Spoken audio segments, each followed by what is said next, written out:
Maman pa vle m fumel.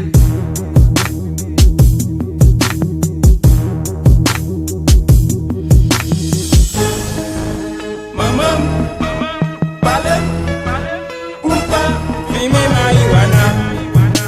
Maman pale pou pa fumer marijuana. Ba m'explico sak la vie, lè fumer marijuana. Marijuana c'est pigo maladie qui existe dans mémoire ti jeune pap jam ka éloigné. Lò fumer marijuana ou pi mal ke ti bébé. Tout journée kap mande tété. Lò fin fumer marijuana ou pose wap passe stress. Selon réseau que t'es fort fumer li ka fort waji tan coupette. Marijuana fort énervant en même temps.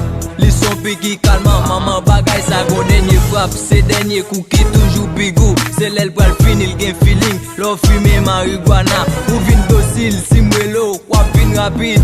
E ou pa polide sou jenon patale gen ou ka fel men manjasis. Ou fume boss pou ka apren sosyete sa son pénitence ici. Run délivrance nou pidi. La vie ici baba fait cadeau son exigence qui dit. Toujours apparence kap triomphe nan circonstance qui dit. Maman pale pou pa fumer marijuana. Maman pale pou pa fumer marijuana. C'est vrai m'konne depuis ou fumer marijuana. En pile moun pa bon valet, même j'en fais papier. En dan ghetto wap joun respect ou pa oublier. En dan ghetto marijuana gen plus valet que l'argent fay papier. Marijuana gon dose la donne, c'est l'el pral finil gen plaisir. Zami m'bam di ou Nek moral, fumer marijuana, c'est pour rafraîchir mémoire. Et les nek sot fumer marijuana, en plus moun pral pran bois. Les ti blodé fumer marijuana, li senti la vie nan fraîcheur. Et les nek sot fumer marijuana, ça permet l'agitant kou bête.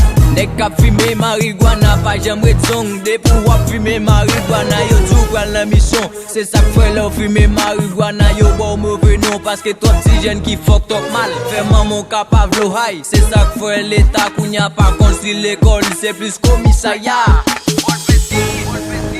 Maman pale pou pa fumer marijuana.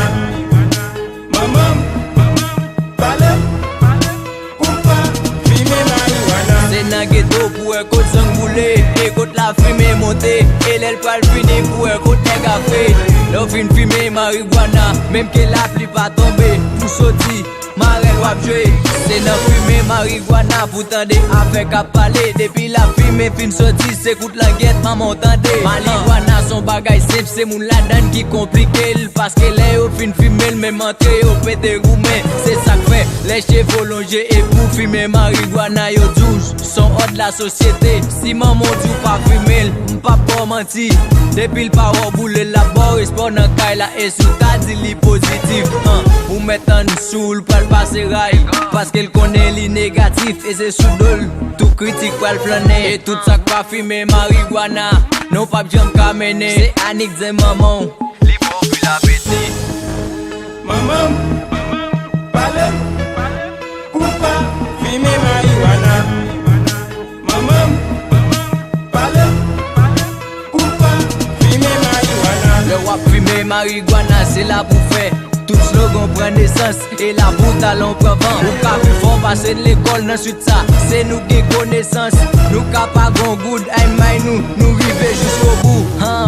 Mackinson, Paul Pesky, maman pa vle m'fumer. Nègre.